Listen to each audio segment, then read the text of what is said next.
Bonsoir à tous et bienvenue à ce nouveau live de Bon Sens. Donc, je suis Xavier Zalbert en présence de Diane Prota, maître Diane Prota, Silvano Trota, que vous connaissez tous. Bonsoir à tous et Olivier Fro et Frédéric Baldan, l'auteur du livre Ursula Gates. On va parler de bon sens, on va parler des contrats, on va parler des actions juridiques de manière à ce qu'on puisse vous tenir à jour. Chacun d'entre nous interviendra tour à tour. J'ai préparé et on a préparé quelques diapositives d'abord pour faire un petit retour en arrière. Parce qu'il y a quelques jours, il y a certaines personnes qui nous ont rappelé que ça faisait 5 ans qu'on avait eu ce fameux « nous sommes en guerre ». Et eh bien, nous aussi, nous étions en guerre et nous avons agi justement pour essayer de restaurer ce bon sens. Je vais vous mettre ces quelques diapositives. N'hésitez pas à poser des questions, et à faire des commentaires sur le live. On essaiera d'y répondre au fur et à mesure de la présentation que l'on a ce soir. Ça fait 5 ans que l'on a commencé avec Christian Perron, Silvano Trota et tout le reste de l'équipe, le travail d'essayer de restaurer le bon sens dans le cadre de ce que l'on a appelé une intelligence collective. Alors, il y a beaucoup de gens qui ont parlé, dont nous avons parlé, mais nous avons aussi agi. Et je pense que c'est un des thèmes fondamentaux du bon sens, c'est à un moment ou à un autre, il faut arrêter de parler et il faut agir, même prendre des risques de temps en temps. Et c'est ce qu'on a essayé de faire tous ensemble de manière collégiale, avec vraiment un motif et un mode d'opération qui est assez intéressant, c'est l'intelligence collective qui prime. Il n'y a personne qui a raison, il y a plus raison que l'autre. Par contre, si on arrive à un consensus, on va aller bien plus vite et bien plus loin. Pour ces presque 5 ans d'existence juridique, parce que bien sûr, avant l'existence juridique, avant qu'on ait incorporé cette association, qui s'est passé à la fin de l'année 2020, début 2021, et qu'on ait obtenu ce rescrit fiscal, eh bien, il s'est passé presque 9 mois dans lequel on a dû travailler et former ce qu'on a appelé la base stratégique de bon sens, avec 4 piliers du bon sens. Je vais les rappeler, ces 4 piliers, parce que ils forment la base de notre travail. C'est comme ça qu'on réfléchit. Le premier pilier, c'est la santé humaine. C'est notre santé individuelle, la vôtre, et c'est ce qui nous, on va dire, unit tous ensemble. Donc, nos besoins vitaux en tant qu'humains, c'est ici quelque chose, comment on peut restaurer ce bon sens dans cette santé humaine, dans la mesure où autour de la Covid, eh bien, on avait l'impression qu'on ne savait plus comment avancer. Le deuxième élément, c'est cette santé sociétale. La santé sociétale, c'est un peu le sens civique, ce qui nous unit en termes de valeurs, en termes de comment nous sommes organisés. Et c'est intéressant parce que on oublie souvent les sciences sociales. Et chez Bon Sens, on a fait beaucoup d'enquêtes sociétales, de sondages, de manière à avoir nos propres chiffres, nos propres bases factuelles et de ne pas être dépendant des bases factuelles du gouvernement ou des bases factuelles de d'autres sondages. Donc, on est capable d'agir très vite et de poser des questions. Je vais prendre un exemple. Quand Emmanuel Macron décide de mutualiser l'arme nucléaire, eh bien, on peut poser des questions et agir très vite en 48 heures, 96 heures, obtenir des résultats. Cette santé sociétale, elle donne lieu à la manière dont on s'organise en termes de notre travail, la santé des sociétés. Et ici, elle est essentielle pour qu'on puisse pérenniser notre modèle sociétal, puisque à un moment donné, il faut bien qu'on ait un travail, il faut bien qu'on crée de la valeur, qu'on génère de la valeur, qu'on s'épanouisse et bien sûr qu'on puisse s'occuper et à la fois de la santé sociétale et de la santé humaine. Et le dernier volet, c'est la santé de la planète, puisque parfois on met la charrue avant les bœufs, mais très souvent on nous dit qu'on va regarder les émissions de CO2, mais tant qu'on n'a pas vraiment résolu les problèmes de santé humaine, de santé sociétale, de santé des sociétés, c'est très difficile de s'orienter vers la planète. Aujourd'hui, on parlera d'un nouveau rapport qu'on va publier très prochainement, qui a été fait par Jean-François Lesgard sur la pollution, de manière à dire que nous ne faisons pas que de la science médicale, on fait aussi de la science biochimique. Je passe rapidement sur ce qu'on a fait en sciences médicales et sociales. Eh bien, plutôt que de parler, on a agi, on a publié 32 études scientifiques dans des revues à comité de lecture, c'est à peu près 8 par an. Et pour vous dire, 8 par an, c'est fait de manière totalement bénévole. Vous pouvez retrouver ça sur le lien bonsens.info, études scientifiques, si vous voulez les lire, pour ceux qui sont intéressés. Mais quand quelqu'un externe vient voir, eh bien, nous avons matière à lui montrer ce que l'on a fait. On a fait 8 études sociologiques avec des sondages qui nous permettent justement de former cette base de connaissances de ce que désire la population. Ce n'est pas ce que Sylvano pense qui est important, ou Maître Diane Prota, ou Olivier Fro, ou Frédéric Baldan, c'est ce que vous pensez. Et quand on parle ici, on va essayer de vous rapporter des éléments qui sont représentatifs de la société française, de la nation française. Et bien sûr, Corinne Réverbel, qui est quelque part dans le studio, mais pas visible, elle a organisé plus de 15 paroles d'experts et de live qui permettent à chacun de traiter des sujets bien particuliers. Alors, on s'est énormément axé sur la médecine, bien sûr, sur la santé humaine, mais il est évident que quand on ouvre les autres volets, comme les volets juridiques ou les volets on va dire climat et pollution, eh bien, on fera intervenir d'autres personnes. Et comme je le disais tout à l'heure, il y a un rapport scientifique à Paris sur la pollution. Il est long, il est en cours de finalisation. Je pense que dans quelques jours, il sera en ligne et vous permettra de voir qu'on est capable de changer de verticaux, de changer de sujet, parce qu'on a avec nous des experts dans bien des domaines. Juste quelques chiffres qui sont clés et qui vont former la base du reste de la discussion de ce soir. Le dernier sondage qu'on a fait le 27 février 2025, il disait, et je n'ai pas tout extrait, si vous voulez voir le reste des informations, vous pouvez aller les voir sur le site de Bon Sens, où on mettra le lien dans le chat. Il y a seulement 4% qui pensent que Emmanuel Macron mène le pays dans la bonne direction. Et c'est d'ailleurs une des raisons pour laquelle nous avons créé Bon Sens. Parce que quand il a créé son parti qui s'appelait En Marche, la seule chose qu'il ne nous a pas dit, c'est dans quel sens.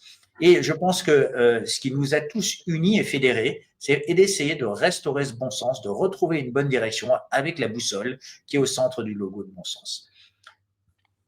Quelques autres chiffres. 69% veulent un audit indépendant de la gestion Covid. 69%. Ça veut dire quoi? Ça veut dire qu'aujourd'hui, la confiance est au prix justement d'avoir cet audit indépendant. Parce que tant qu'on n'a pas un audit indépendant, et c'est pour ça qu'on a milité, on avait fait une pétition qu'on avait déposée sur le site du Sénat pour essayer d'obtenir une commission d'enquête sur la manière dont nos fonds sont dépensés.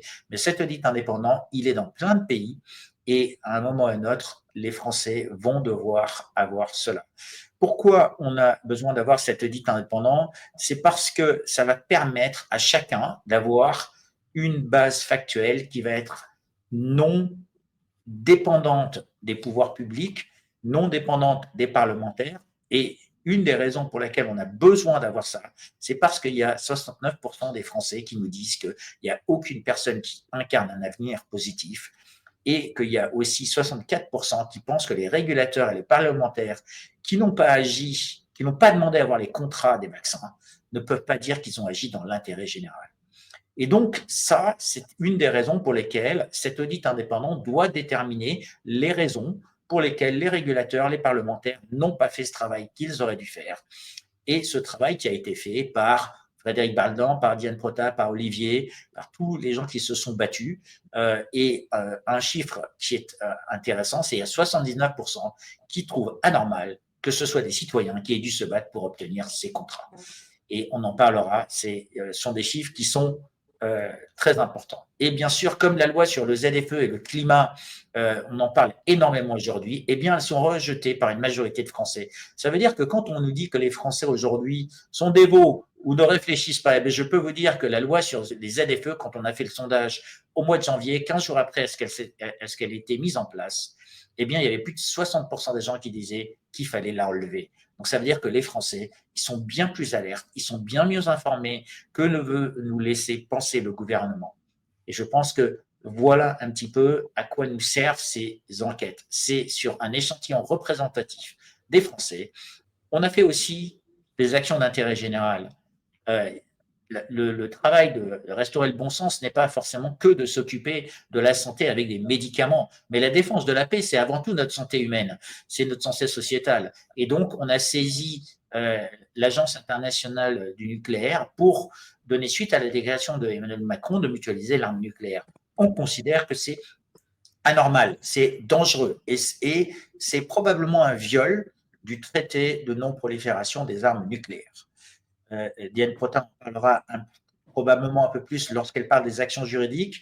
Le deuxième élément, c'est un des sujets qui est clé dans le travail qu'a fait Frédéric Baldan, c'est la défense des droits fondamentaux. C'est son thème, c'est quelque chose qui est excessivement important et il faut bien sûr qu'on comprenne que cette défense des droits fondamentaux, ils traversent les 4 piliers de la santé, que ce soit la santé humaine, avec les contrats des vaccins, que ce soit la santé sociétale, avec la manière dont nos libertés sont perdues, que ce soit la santé des sociétés, quand on voit les faillites, ou le climat, quand on voit la santé de la planète. Donc, pour la défense des droits fondamentaux, on vient de saisir la médiatrice européenne au sujet du plan REARM, c'est-à-dire ce plan de 850 milliards d'euros qui vise à réarmer l'Europe, alors que justement, on essaye de négocier la paix et qu'il y a Donald Trump qui essaye de négocier la paix avec l'assistance, bien sûr, de divers présidents de pays.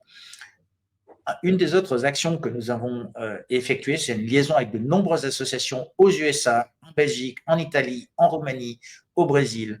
Donc, on n'est pas seul. Que ce soit dans chacun de ces pays, les mêmes problèmes ont les mêmes effets. Et il se trouve que ce qui est intéressant, c'est qu'on n'est pas les ennemis des Américains ou des Russes ou des Belges ou des Italiens. Avec bon sens, on est capable de travailler et de fédérer autour des thématiques, que ce soit la défense des droits fondamentaux, la défense de la paix, la défense du bon sens. Et donc, qu'est-ce qu'on a fait? Un des travaux principaux qu'on a fait, dont on va parler pour le reste de ce live, c'est le travail pour la transparence des contrats des vaccins. C'est très important parce que ça couvre bien plus que les contrats des vaccins. Olivier Fraud nous en parlera, il parlera de la structuration de ces contrats. Frédéric Baldan nous parlera du travail qu'il a dû faire pour la défense des droits fondamentaux, rien que la créativité pour agir dans l'obtention, on va dire, de ces contrats. Et Diane Protin, bien sûr, pourra commenter. Sylvano, tu es là parce que tu as toujours plein de questions, donc tu pourras toujours en poser comme tu veux et faire des commentaires. Les actions qu'on a en cours, et je vais passer après la parole à Olivier Fraud, il va parler des structurations des contrats des vaccins. Frédéric présentera son livre, et notamment autour de la perte de ses droits fondamentaux, quelque chose qui est souvent complexe parce qu'on ne sait pas ce que c'est que nos droits fondamentaux jusqu'au moment où on les a perdus. Et bien sûr, Diane parlera des actions. Olivier, je te passe la parole. Et il y aura une petite surprise parce que Frédéric Baldan, il nous a préparé un petit audit de bon sens. Et je pense que ça serait très intéressant d'avoir quelqu'un qui a travaillé avec des firmes, avec des lobbying, puisque quelque part, nous faisons aussi du lobbying avec bon sens. On fait ce qu'on va appeler de l'influence. C'est très intéressant d'avoir un point de vue de quelqu'un qui a justement opéré à très haut niveau, au niveau de la Commission européenne, de voir comment on peut avoir de l'influence et de l'impact. Parce que le travail de bon sens, ce n'est pas que de parler, c'est d'agir et d'avoir de l'impact. Et je pense que la mesure de l'impact, c'est aussi important. Merci Xavier. Eh bien, bonsoir, Olivier Fraud. Donc, je suis docteur en droit. J'accompagne Bon Sens depuis fin 2021. J'ai personnellement 30 ans de pratique et d'enseignement des marchés publics français et marchés d'organisation internationale. J'ai même eu l'occasion de travailler pour la Commission européenne, justement. Alors, j'avais analysé déjà les premiers contrats de vaccins de 2020 à la fin de 2021.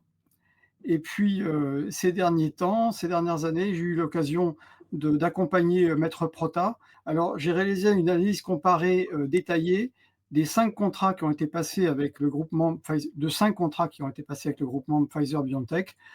Le premier, c'est l'Advance Purchase Agreement, c'est le contrat d'achat d'avance du 20 novembre 2020 qui concernait 200 millions de doses. Il y avait 7 autres contrats qui avaient été passés avec d'autres industriels.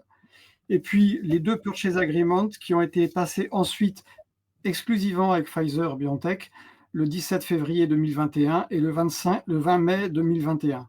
Alors 300 millions en février et 1,8 milliard de doses en mai. Ce qui fait qu'au total, pour Pfizer, 2,3 milliards de doses. Tout ça pour 450 millions d'Européens, sachant qu'il y avait déjà pas mal de doses qui avaient été commandées aux autres industriels. Donc ça finit par faire beaucoup de piqûres par personne. Et on sait qu'il y en a beaucoup qui, en fait, ont terminé au rebut parce que non utilisés. Alors, revenons sur le contenu des contrats.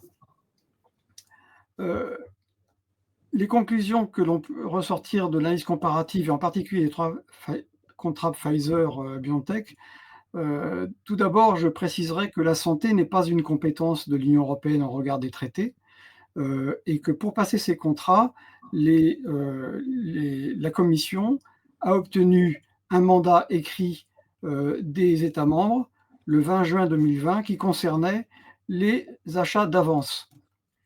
Mais c'était seulement les achats d'avance. Mais malgré ça, ils ont continué à en faire derrière. C'est-à-dire qu'en fait, c'est la technique du pied dans la porte. La Commission s'est octroyée une compétence qu'elle n'a pas, en profitant d'un défaut dans le système au départ. Et puis, l'autorisation qui était donnée ponctuellement pour une action est devenue une autorisation permanente dans les faits.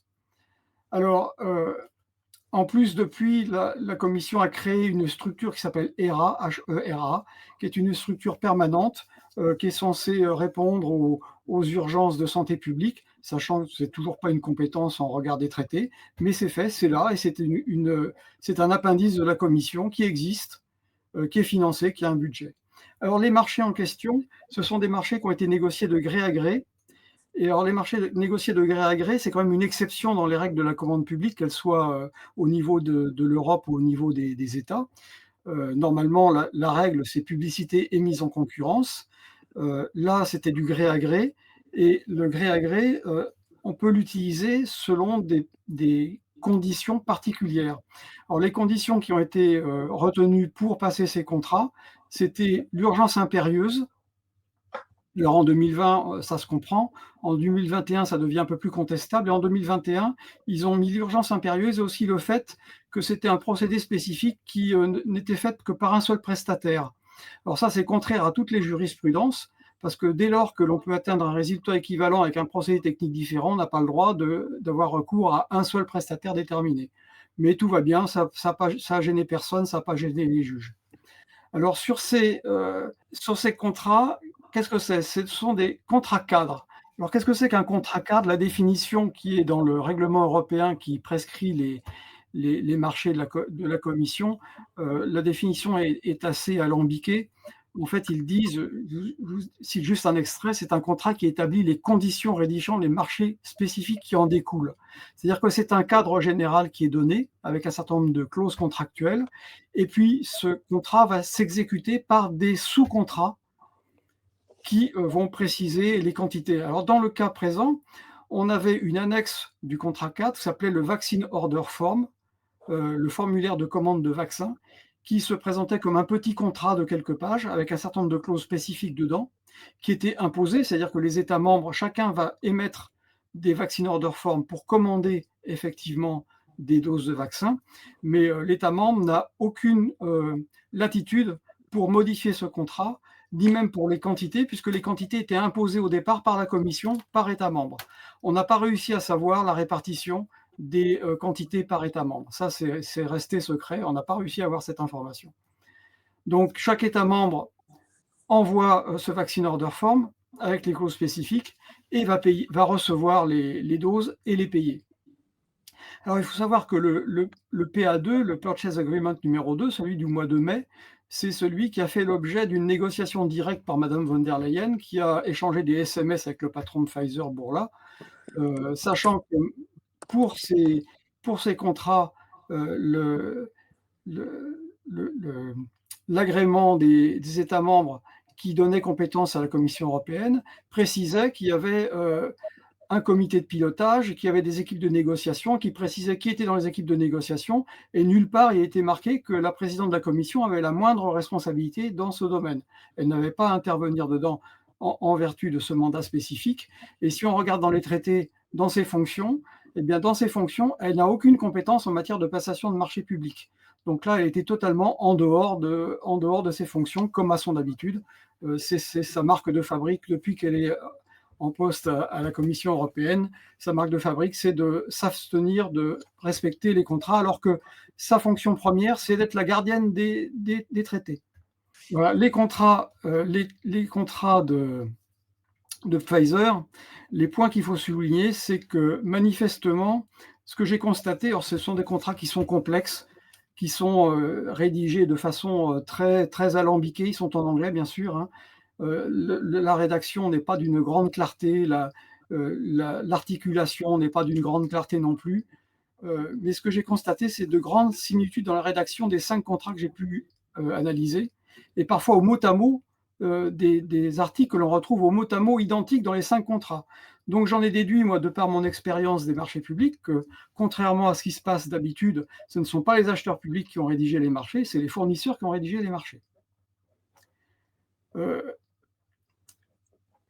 Qu'est-ce que l'on retrouve? 3 points principaux, 3 thèmes principaux. C'est des contrats qui sont dans la main de l'industriel et son avantage. Oui, puis c'est lui qui les a rédigés a priori, hein.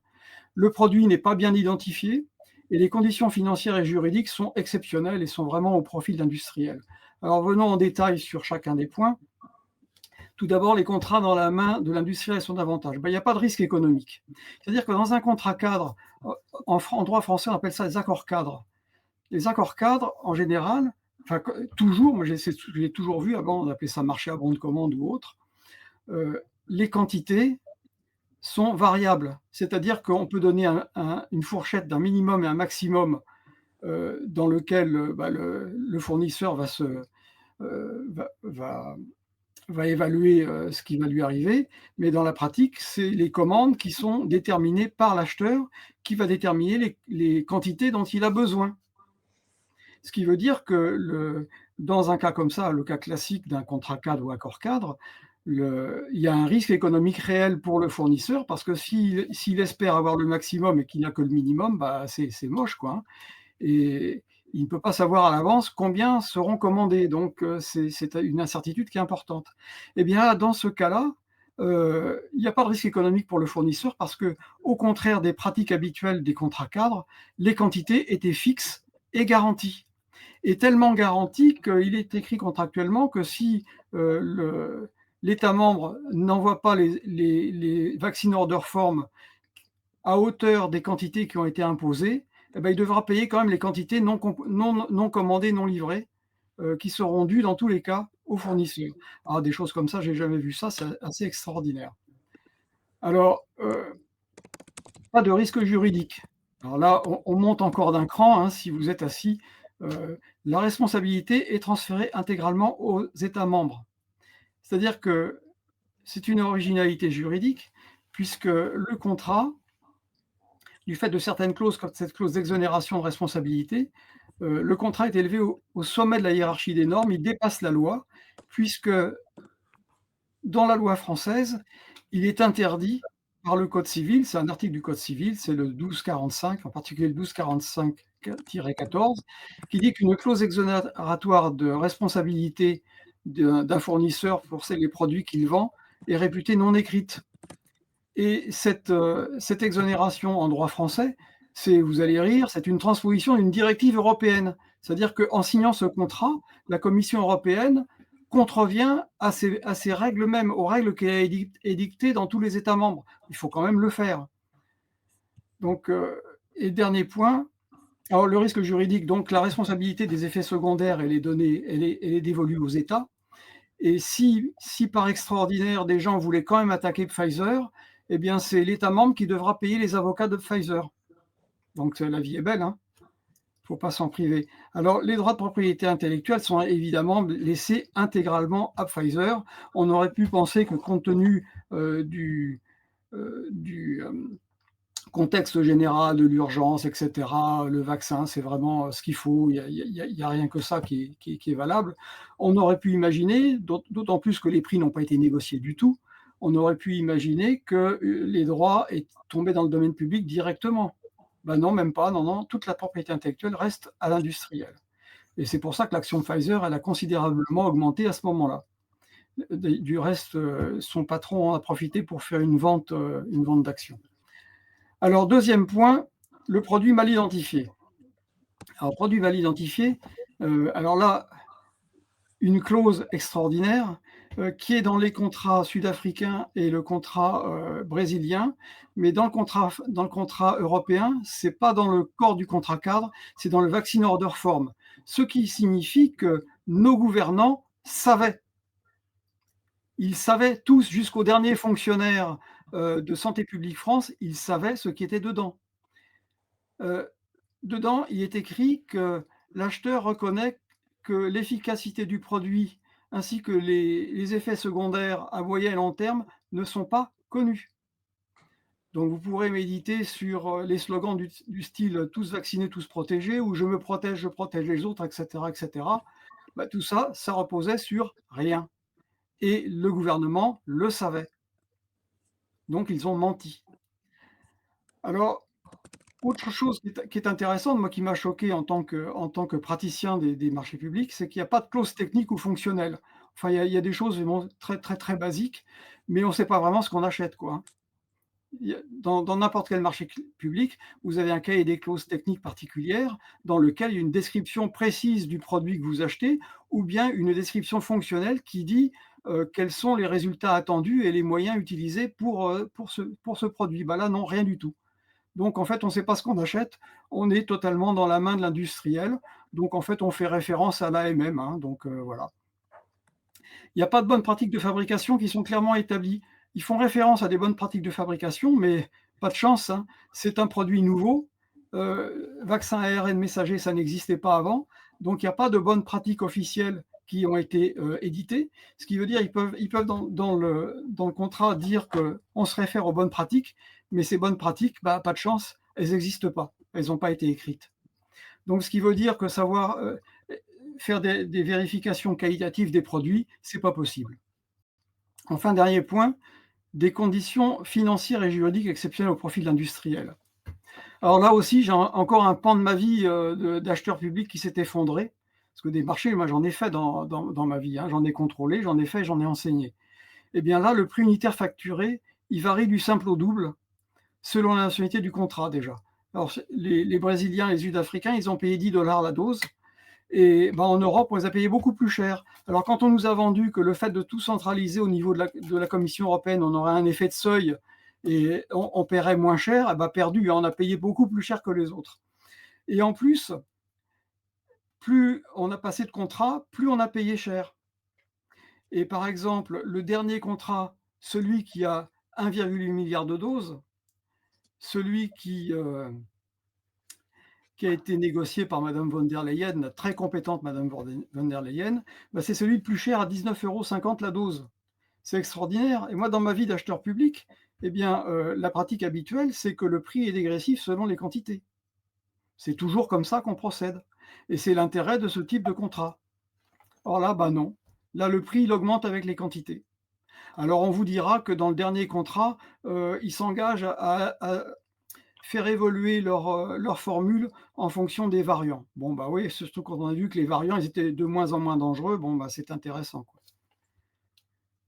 Alors, deuxième point, la confidentialité contractuelle très stricte, qui en fait a empêché les pouvoirs législatifs de décider de voter en pleine connaissance de cause. C'est-à-dire que nos brillants représentants dans cette belle démocratie représentative, ils ont voté des lois épouvantables qui ont imposé le pass sanitaire, qui ont imposé l'injection aux soignants, aux militaires, mais ils ont imposé ça sans savoir ce qu'il y avait dans les contrats. Ils ont imposé cela, ils ont voté sans problème, en faisant confiance au gouvernement, puis en disant bah, si on nous le demande, c'est que c'est bon, quoi, pas de problème. Donc ils ont voté sans savoir. Alors, dans quelle mesure ils représentent vraiment les gens et ils défendent leurs intérêts, on peut quand même se poser des questions. Alors, j'ai oublié de vous dire une chose, c'est que sur l'affaire des prix, c'est aussi important, c'est que 19,50 €, hein, les prix du Pfizer, c'est allé de 13,50 € à 19,50 € selon le contrat. Mais par exemple, le vaccin AstraZeneca, qui a été éliminé assez rapidement, bah lui, il coûtait 2,90 €. Et dans le contrat, c'était écrit qu'il devait vendre au prix coûtant, avec vérification, avec présentation par l'industriel du contenu du prix pour prouver que c'était bien le prix coûtant. Alors c'est quand même bizarre parce qu'avec AstraZeneca, la Commission européenne était capable de leur imposer un prix coûtant et avec Pfizer, elle a accepté le prix complet de Pfizer. C'est extraordinaire. Alors, donc la confidentialité contractuelle, je vous l'ai dit, ça a été très strict, et ce secret industriel et commercial a été mis en avant par la Commission européenne quand on lui a posé des questions, et elle a considéré que le secret industriel et commercial était supérieur à l'intérêt des populations et au respect de leurs droits fondamentaux. Là aussi, j'ai un pan de ma vie qui s'est écroulé quand j'ai appris ça. Alors, dernier point sur ces conditions particulières, le droit applicable qui rend les recours difficiles. Alors, dans le contrat européen, c'est le droit belge. C'est le droit belge et les juridictions de Bruxelles. Circuler, il n'y a rien à voir. Pour les Sud-Africains et les Brésiliens, c'était le droit US de l'État de New York et les cours de New York. Bon, voilà, c'est sympa, c'est bien, quoi.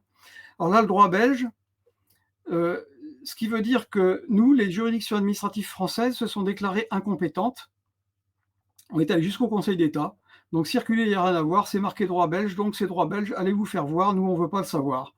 Alors c'est amusant parce que là aussi, et ça n'a pas effleuré le Conseil d'État, malgré une loi de 2001 qui précise qu'un besoin public, un contrat qui est signé par une autorité publique et qui a pour objet de un contrat à titre onéreux signé par une autorité publique et qui a pour objet de satisfaire un besoin public est un contrat administratif qui relève de la juridiction du juge administratif. Donc c'est dans la loi. Donc moi, ça me paraissait clair. Eh ben non, jusqu'au Conseil d'État, on s'est fait ramasser. Et le Conseil d'État a dit, ah non, circuler, rien à voir, nous, on n'est pas compétent, c'est le juge belge. Voilà. Donc une fois de plus, le contrat est dans la hiérarchie des normes au-dessus de la loi. Donc là aussi, toutes mes certitudes de docteur en droit, toutes les études que j'ai pu faire se sont effondrées avec cet épisode Covid. Alors, le mot de la fin, je dirais, pour terminer sur cette partie un peu difficile sur ce domaine assez méconnu. Dans la pratique des marchés publics, j'ai souvent constaté des contrats léonins qui avantageaient une des deux parties, et quelquefois scandaleusement.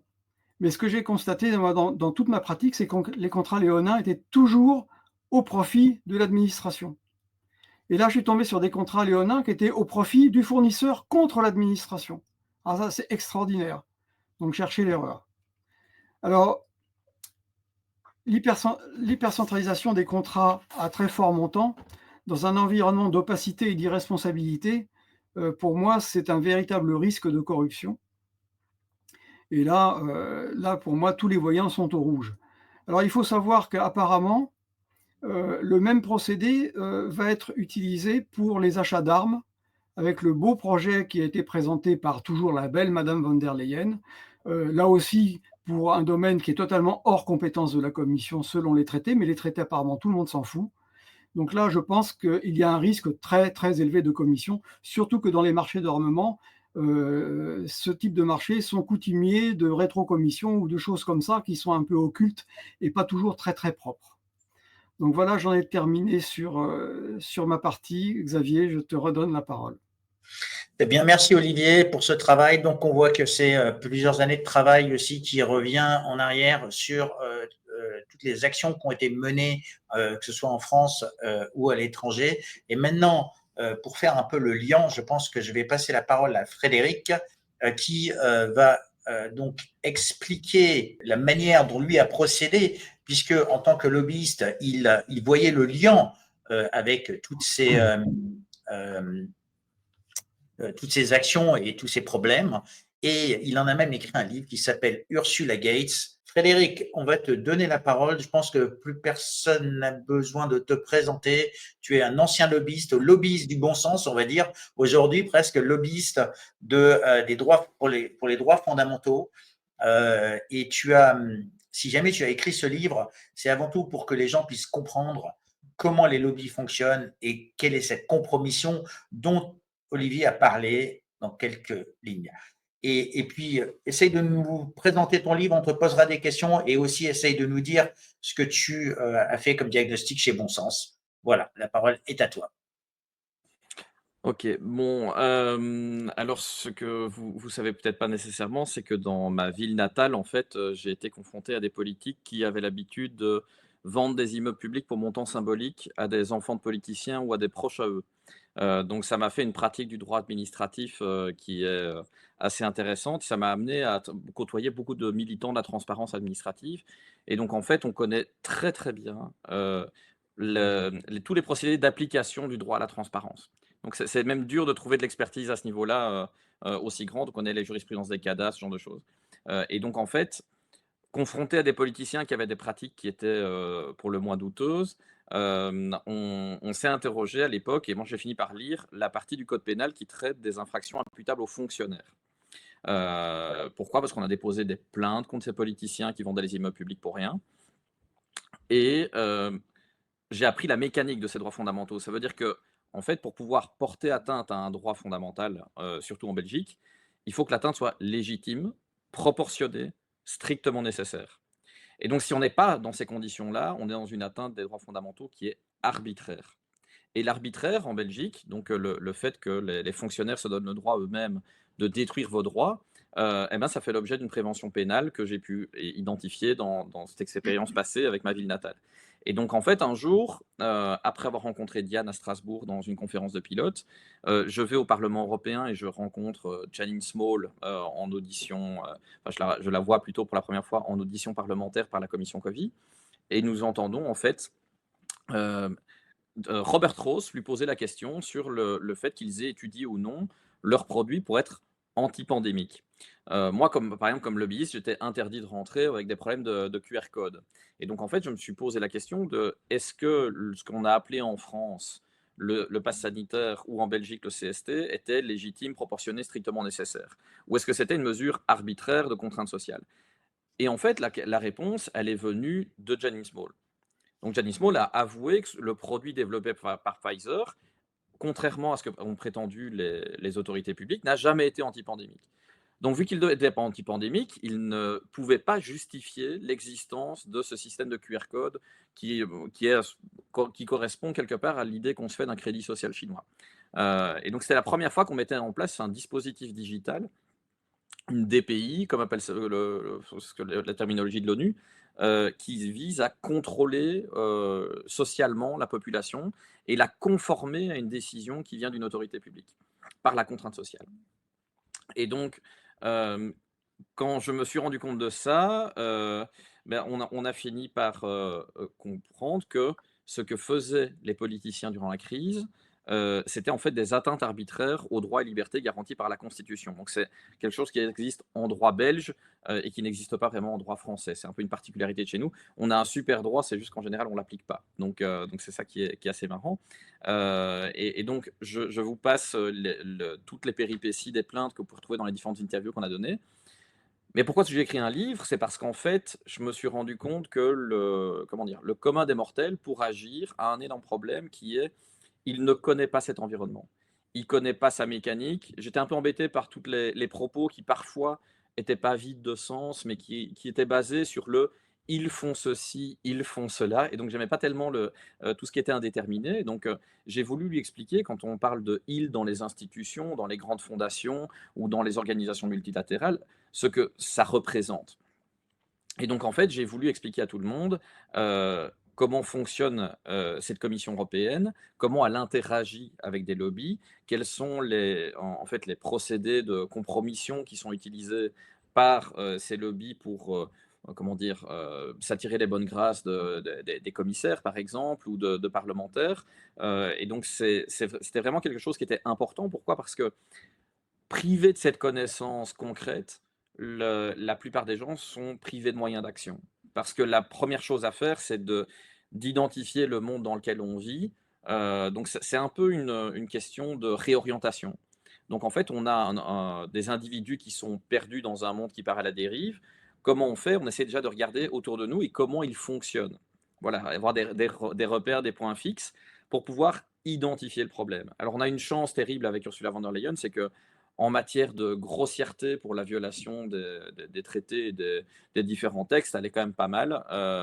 Et en termes de problèmes d'ego, parce qu'en fait, au final, il faut se rendre compte que quasiment personne la connaît. hein, donc c'est le fonctionnaire le plus important de l'Union européenne, mais c'est très dur de trouver un portrait dans la presse, autre que allemande, qui la définit bien, qui explique d'où elle vient, qui explique, quel a été son passé, par exemple en Allemagne. Comment par exemple, il y a des gens qui découvrent encore aujourd'hui qu'elle a vécu sous une fausse identité en Angleterre, donc elle a quitté l'Allemagne du temps de la RAF. Elle a vécu sous le nom de Rose Ladson à Londres, donc elle a été exfiltrée par les services de renseignement anglo-saxons. Elle a fini par vivre aux États-Unis et on lui a fabriqué une carrière en Allemagne. Donc, faut bien comprendre de qui on parle et d'où elle vient aussi. Et ça conditionne, en fait, et ça explique ses comportements. Donc, le fait que, par exemple, elle se met toujours en sécurité, c'est-à-dire qu'elle donne très peu d'interviews, surtout celles qui ne sont pas cadrées. Donc, on ne la voit jamais au naturel. Donc, c'est quelque chose, vous pouvez réfléchir à ça. Est-ce que vous l'avez déjà vu dans des situations naturelles, comme quelqu'un de normal? Absolument pas. Son image est intégralement construite. Et donc, en plus de ça, on voit, et depuis très nombreuses années, que c'est quelqu'un qui a des problèmes d'ego. Et donc elle a besoin de se sentir, au centre de l'attention et d'attirer la lumière sur elle. Et c'est ce que les lobbies ont très bien compris. Donc, plusieurs fondations, par exemple, lui ont offert, la première place sur une scène. Donc, par exemple, le lobby Global Citizen, a organisé une espèce de concert géant où on a mis Ursula von der Leyen en devant de la scène comme une rockstar. On a la fondation Bill et Melinda Gates qui l'a, fait passer dans les unes des magazines. Donc, par exemple, il y a Times, il y a Forbes, on l'a décrit comme, la personne, enfin, la femme la plus importante du monde, hein, rien que ça. Donc des flatteries d'ego qui sont assez évidentes. Et alors après, il faut regarder quels ont été les conflits d'intérêts d'Ursula von der Leyen. C'est qu'elle n'est pas personne. En fait, elle a été lobbyiste pour le World Economic Forum et elle a été aussi lobbyiste pour MSC, donc la Munich Security Conference que vous avez vue avec J.D. Vance, donc qui est devenu un peu célèbre à cette occasion, un peu plus que d'habitude. Et donc, en fait, je me suis rendu compte, même par exemple au World Economic Forum, les gens ne se rendent pas compte de ce que c'est un Young Global Leader. Ursula von der Leyen, elle ne l'est pas. Donc, elle a été membre d'un autre comité du World Economic Forum qui, au final, agit comme un service de renseignement étranger ou qui agit avec un réseau de compromission. Donc, c'est vraiment très intéressant d'analyser ces lobbies parce qu'en fait, au final, ils nous expliquent pourquoi ces commissaires prennent ce genre de décision dans ce sens-là. C'est par conflit d'intérêts. Donc, par exemple, suffit de regarder quels sont les lobbies de la crise et d'analyser en fait quels ont été, leurs gains financiers. Donc, ça spoil un peu la fin, mais, comment dire? Il y a des lobbies clairement identifiés comme, le Wellcome Trust par exemple, c'est pas un secret, hein, il y a des publications, par exemple, de Politico pour expliquer que ce sont les lobbies majeurs de la crise. Il y a la fondation Bill et Melinda Gates, il y a quelques autres et quand on regarde en fait ces soi-disant structures de charité, en fait, elles ont, à l'occasion de la crise, leurs trusts en tout cas, ont gagné des sommes colossales. Donc c'est des dizaines de milliards, de dollars dans mon souvenir en matière de calcul. Et c'est intéressant de voir par exemple le Wellcome Trust a gagné de l'argent dans cette crise, mais a réduit ses dépenses charitables. Donc c'est quelque chose d'assez surprenant, c'est-à-dire qu'ils sont censés faire de la charité, mais ils s'enrichissent. Et donc,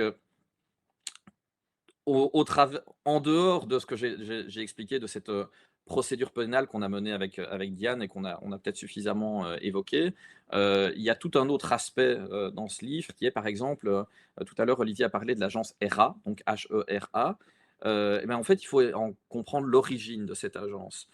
Cette agence, c'est une volonté, de plus long terme, donc d'avant la crise, en fait, de permettre aux industriels de faire un jackpot. Donc, en fait, à l'occasion d'une crise, qu'est-ce qui se passe? Vous avez un pic d'attention des gens et en fait une demande d'un produit miracle qui augmente. Et pour pouvoir saisir ce pic, il faut pouvoir livrer un produit. Le problème, il faut du temps pour le mettre sur le marché. Et donc, qu'est-ce qu'ils imaginent à plusieurs? Donc, la fondation Gates, par exemple, le Wellcome Trust et le World Economic Forum, ils imaginent de créer une plateforme qui s'appelle CEPI, qui sert en fait à faire du lobbying et à formater, la façon dont les pouvoirs publics doivent réagir et donc en fait commander ce genre de produits.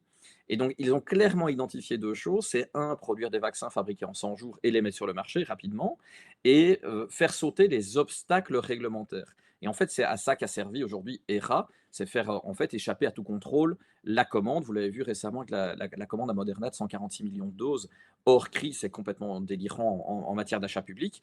Et en fait, c'est très peu transparent. Et on a des personnages centraux là-dedans, dont un que j'ai identifié qui s'appelle Peter Piot. Et c'est très intéressant parce qu'il est engagé par Ursula von der Leyen comme conseiller spécial, aussi par la Commission européenne.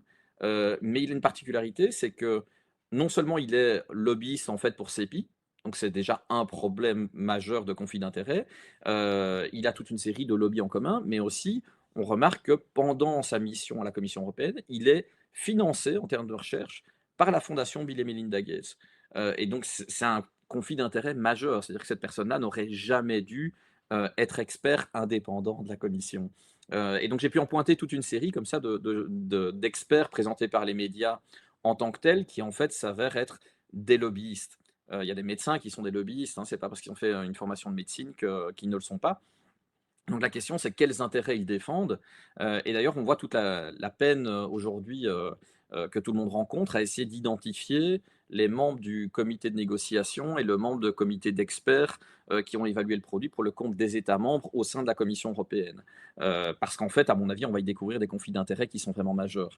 Il y a des noms qui ont fuité, on a vu des gens qui venaient de l'FPA, donc c'est un des principaux lobbies pharmaceutiques à Bruxelles.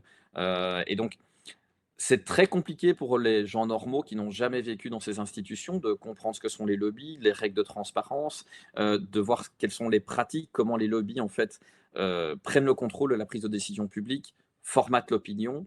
Donc c'est quelque chose d'un peu, enfin, pour moi qui est devenu qui est tout à fait naturel, mais qu'il était vraiment important, je pense, dans des termes simples et non experts, d'enseigner un peu quelque part aux gens pour qu'ils puissent mieux comprendre cet environnement. Et donc, ça m'a permis, par exemple, d'identifier que Pfizer a payé un cabinet de lobbying assez intéressant. Donc, vous connaissez probablement tous en fait cette histoire de jeune infirmière du Koweït qui a témoigné aux États-Unis avant la première guerre du Golfe pour dire qu'en fait les soldats irakiens avaient tué des bébés en cassant des couveuses et en les jetant en jetant les bébés par terre.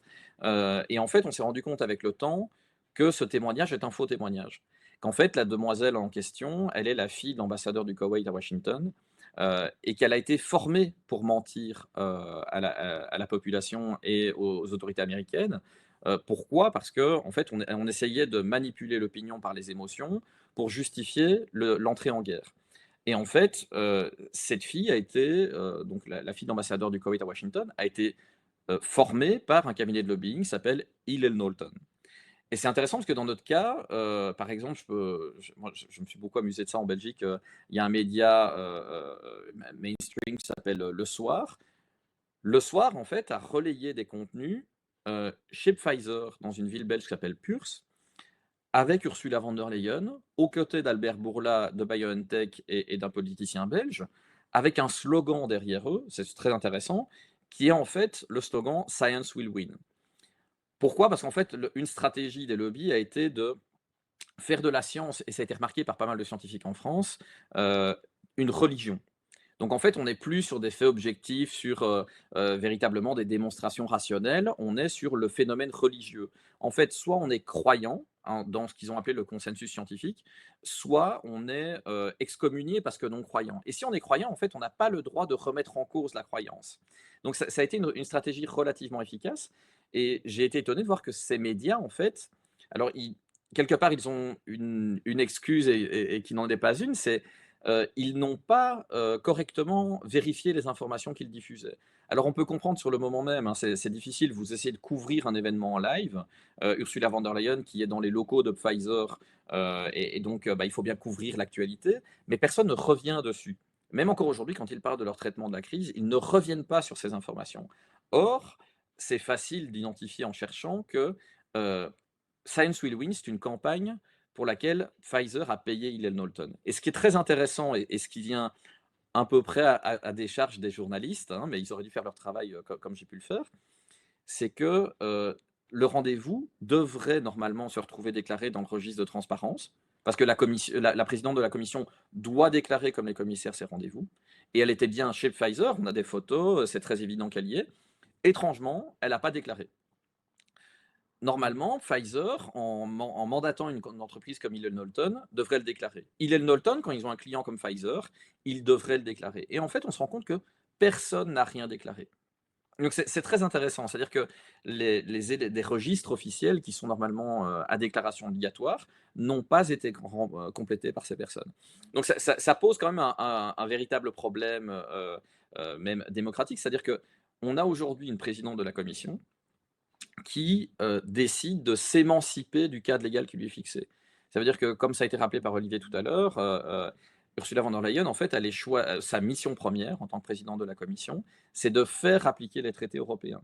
Alors dans les contrats, il a expliqué, par exemple, qu'il y avait un secret, qui était imposé, aux parties prenantes. C'est très intéressant parce qu'en fait, le droit à la transparence des citoyens de l'Union européenne, il est dans la charte des droits fondamentaux de l'Union européenne. Cette charte a la valeur de traité. Et donc ça veut dire que les commissaires européens, ils doivent d'abord et avant tout, le mandat qui leur est confié, c'est de garantir que tout le monde respecte cette charte. Et donc en fait, ils n'ont jamais eu le mandat de négocier une clause de confidentialité avec Pfizer. C'est en dehors de leurs attributions. Parce qu'en fait, ça revient à relégiférer par une norme inférieure, un contrat, pour dédire une norme supérieure qui est le traité européen. Et donc là, on voit bien que ce sont systématiquement des sorties de cadre qui en fait traduisent une et une seule chose, c'est qu'il y a une destruction de ce qu'on appelle l'état de droit, le fait que la loi s'applique de la même manière à tout le monde, et c'est un énorme problème sociétal. Et donc, ça nous amène aujourd'hui à nous dire, on est dans un monde dans lequel, finalement, nos droits ne sont plus très effectifs, c'est vraiment de moins en moins. L'état de droit n'est pas respecté, ça veut dire que la commission peut, se plaindre que, je ne sais pas, la Hongrie ne respecte pas les droits fondamentaux et en même temps elle-même les violer. Il y a par exemple, très récemment, on a vu, Ursula von der Leyen, son mandat a été reconduit de manière illégale, parce que je vous rappelle que dans la procédure qu'on a menée avec Diane, on a été rejoint par la Pologne et la Hongrie, et que quand on confie un mandat de commissaire européen, c'est très intéressant parce qu'en fait, la personne qui doit être choisie doit l'être pour être la personne la plus à même de représenter l'intérêt de l'Union. Alors qu'on est poursuivi pénalement dans le cadre d'une procédure pour corruption par 2 États membres, il me semble qu'on n'est pas la meilleure personne pour défendre de manière indépendante l'intérêt de l'Union. Et qu'est-ce qu'on a vu? Ben, on a vu Ursula von der Leyen aller devant la CJUE pour une prestation de serment. Et c'est très intéressant parce que cette prestation de serment, elle l'a fait devant les juges. Vous connaissez très certainement, à cause de bon sens, la procédure du New York Times pour obtenir la copie des SMS. Euh, le 15 novembre, le New York Times a amené la commission devant la CJUE. Une grande chambre s'est réunie pour finalement entendre la Commission européenne sur le pourquoi elle ne donnait pas ces messages. C'est assez facile de comprendre qu'en fait, c'est de manière arbitraire, on a organisé l'opacité, donc on a détruit le droit de transparence des gens. C'est facile de voir qu'en fait, c'est Ursula von der Leyen qui en est à l'origine. D'ailleurs, elle l'avait déjà fait en Allemagne, la même histoire de SMS, et elle a fini par déménager à Bruxelles, où elle s'est domiciliée dans le bâtiment de la Commission pour qu'on ne puisse pas la perquisitionner. Donc c'est très intéressant de voir qu'il y a un mode opératoire, une volonté de violer les traités. Ces juges de la grande chambre, bah, ils se retrouvent en fait être des juges de la CJUE, et les juges de la CJUE sont ceux qui doivent constater la prestation de serment d'Ursula von der Leyen. Et vous la voyez en fait à Luxembourg lever la main droite et jurer qu'elle va défendre les droits fondamentaux. Et là, on est dans une situation qui est ubuesque en matière de complicité entre les différents pouvoirs, hein, donc, parce que normalement, la démocratie, c'est l'indépendance des pouvoirs, qui est que les juges qui sont en train de délibérer sur des violations des droits fondamentaux dont Madame von der Leyen est responsable, ce sont les mêmes qui acceptent la prestation de serment disant qu'elle s'engage à respecter les droits fondamentaux. Donc là on a vraiment, c'est quelque chose qui devient presque clownesque. Et on a pu, dans le cadre de nos procédures, en fait, comment dire, arriver à faire sortir un autre personnage qui est le procureur européen. Donc Laura Kövesi, une Roumaine, qui a eu des problèmes en Roumanie d'abus de pouvoir, comment dire, de faux témoignages, de suspicion de corruption. Et c'est la personne qui a essayé d'entraver notre dossier judiciaire. Et donc en réalité, ce procureur européen, c'est un abus parce qu'il n'y a pas vraiment de parquet européen, il y a un parquet européen en gestation. Elle a créé toute une série de problèmes. C'est-à-dire qu'aujourd'hui, elle a un dossier secret sur la von der Leyen qu'elle n'a pas voulu donner au juge. Moi, je peux vous dire qu'elle a enquêté sur le mari sans jamais le déclarer. Et donc, elle a fait apparaître une structure parasitaire qui est ce qu'on appelle le PPO. Et donc, aujourd'hui, si on a eu des difficultés de procédure, c'est qu'en fait, on a un ministère public belge qui a disparu de manière, pour nous, complètement illégale et incompréhensible, au profit de ce parquet européen qui s'est mis à apparemment défendre un ministère public qu'on comprend pas très bien. Et en fait, leur seule volonté, depuis que, de manière efficace, nous avons pu montrer qu'il y avait des infractions qui avaient bel et bien été commises, ça a été de planter notre procédure. Et donc, en fait, on a bien un procureur européen qui dépend d'une agence de l'Union européenne qui a tout mis en œuvre pour en fait défendre Ursula von der Leyen et la protéger. Alors c'est intéressant d'essayer de comprendre les liens entre les deux entités, qui est, ben, en fait, ce parquet qui réclame tout le temps qu'il est indépendant, il a plusieurs grands problèmes qu'on a identifiés dans le cadre de nos procédures, qui est d'abord son budget de poursuite. Il lui est octroyé par la commission d'Ursula von der Leyen. Donc, dire qu'on est légitime à aller poursuivre Ursula alors que c'est elle qui vous donne les moyens de poursuite, c'est déjà un peu particulier. Son infrastructure informatique, en fait, elle est aussi donnée par la Commission européenne. Elle est mise à disposition. Donc ça crée un problème technique grave qui est le dossier secret du juge que nous ne pouvions pas consulter à une époque a été transmis par le juge d'instruction sur les serveurs qui finalement sont ceux de la Commission européenne, de Madame von der Leyen. C'est quand même assez gênant. Et on a encore un autre problème qui est Ursula von der Leyen, elle a un pouvoir de révocation de ce procureur en chef. Donc on comprend bien qu'en fait, on n'a pas accès dans le cadre de cette procédure à un tribunal indépendant et à un recours effectif parce qu'on est entravé par différents organes de la Commission européenne. Raison pour laquelle normalement on avait demandé la suspension d'Ursula von der Leyen, ce qui ne nous a pas été accordé par la CJUE. Et donc on a un énorme problème en fait qui est global d'avoir une réelle démocratie. Même l'indépendance des pouvoirs, en fait, n'est plus du tout acquise et n'est plus du tout garantie. On voit bien que c'est plus effectif. Et donc, pour faire éventuellement la transition vers, en fait, tout ça, ça nous amène à essayer de trouver une solution, qui est de dire, si on ne peut plus compter sur les institutions, comment on régénère, en fait, une démocratie de manière directe. Ce que j'ai essayé d'expliquer dans le livre, c'est que si vous attendez des élections alors que les partis, les politiques et les fonctionnaires sont quand même une énorme partie du problème. Si vous attendez d'eux qu'ils vous rendent vos droits et vous restituent la démocratie, vous allez attendre longtemps et je ne pense pas qu'un jour on vous les rende. Donc la seule façon, c'est de se les réapproprier.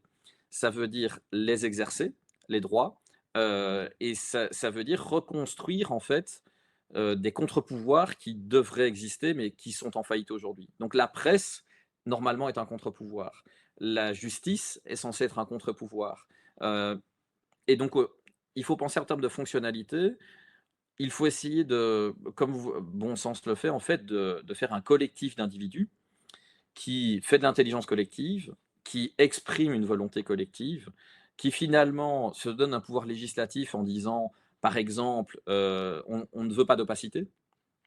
Et donc, qu'est-ce qu'on fait pour faire respecter cette loi qu'on a décidée, donc cette décision qu'on a prise collectivement? Ben, en fait, on fait des procédures et on pourrit la vie de tous ceux qui organisent l'opacité.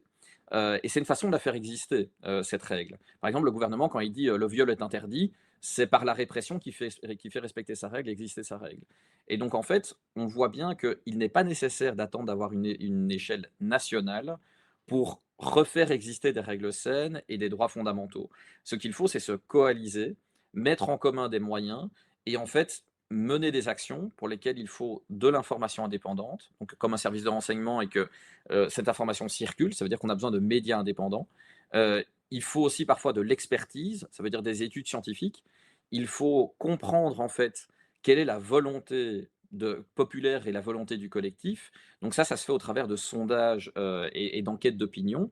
Et finalement, il faut donner une matérialité, donc ça veut dire avoir une espèce de pouvoir exécutif, mettre ses règles en vigueur. Et ça se fait en fait par l'impact du lobbying et par les actions juridiques. Et donc en fait, quand je vous expose tout ça, vous voyez que en fait, l'association a soit soutenu des avocats ou toute une série d'autres choses dans le but d'organiser des actions qui en fait régénèrent de la démocratie. Et en fait, naturellement, le collectif s'est organisé pour recréer une espèce d'alternative, de groupe social qui donne un sens et une direction. à la vie en société et qui refait société. Et donc en fait, pour moi, c'est véritablement la seule solution qu'on a pour redevenir un système beaucoup plus démocratique et beaucoup plus proche de l'état de droit et des droits fondamentaux. Donc, je ne sais pas, Xavier, si tu veux reprendre la parole en même temps. J'ai perdu tout le monde. Oui, je vous entends. Je t'entends pas, Xavier. Voilà. Oui, merci beaucoup Frédéric d'avoir pris le temps justement d'expliquer tout ça et de finir par cette conclusion qui est très importante en fait, qui est de dire que de prendre son avenir entre ses mains et de refaire société et d'agir, c'est vraiment quelque chose de fondamental. C'est quelque chose, c'est pour ça que je parle d'intelligence collective au travers de chez Bon Sens, et que les 5 dernières années, c'est exactement ce qui s'est passé. Et quand on voit et qu'on l'entend, en fait, c'est complètement différent. On voit bien qu'on a eu de l'impact. Peut-être qu'on a la tête dans le guidon et qu'on ne le voit pas forcément de la meilleure des manières. En tout cas, merci beaucoup. Moi, je vous invite tous à lire ce livre parce que d'abord, il est très complet. Il y aura probablement des suites à ce livre. Il y aura probablement des conférences qui vont être faites pour reprendre le contrôle de vos vies. Mais si jamais vous voulez soutenir une association, eh ben, vous pouvez soutenir Bon Sens. Il y a une manière de le faire, c'est en allant sur le site internet de Bon Sens ou sur Hello Asso, et vous pourrez devenir adhérent. C'est une Et manière pour si je vous de peux, reprendre. résumer ces dons, hein, Xavier, de manière assez amusante, c'est de dire l'État vous oblige à payer de l'impôt et vous n'y consentez pas, parce qu'en fait, il le fait par la contrainte. Si vous ne lui payez pas l'impôt, il vous saisira. Donc, il portera atteinte à votre droit de propriété privée. Donc, ça veut dire que vous êtes obligé de payer de l'impôt pour, au final, une structure de gouvernance qui ne défend pas votre intérêt. Donc, on voit bien qu'il agit contre votre intérêt. Et en fait, ici, il y a une possibilité avec les collectifs comme Bon Sens de se réorganiser en disant ben, le don, finalement, c'est un peu comme consentir librement à un impôt pour avoir une structure qui défend l'intérêt du collectif. Et donc, en fait, c'est vraiment régénérateur d'une démocratie. Et pour ça, il faut se donner les moyens. Et ce qui est intéressant, c'est que c'est basé sur le consentement, ce qui est l'inverse du modèle de l'État. Hein. Donc, et c'est pour ça qu'il faut vraiment décider, voilà, quel est le collectif qui peut défendre l'intérêt qui va dans la direction qu'on souhaite. Et après ça, il faut le soutenir de différentes manières, l'argent, diffuser du contenu, essayer de participer. Et donc, c'est vraiment quelque chose, à mon avis, qui est vraiment une des solutions qu'on peut apporter aux problèmes qu'on a de gouvernance.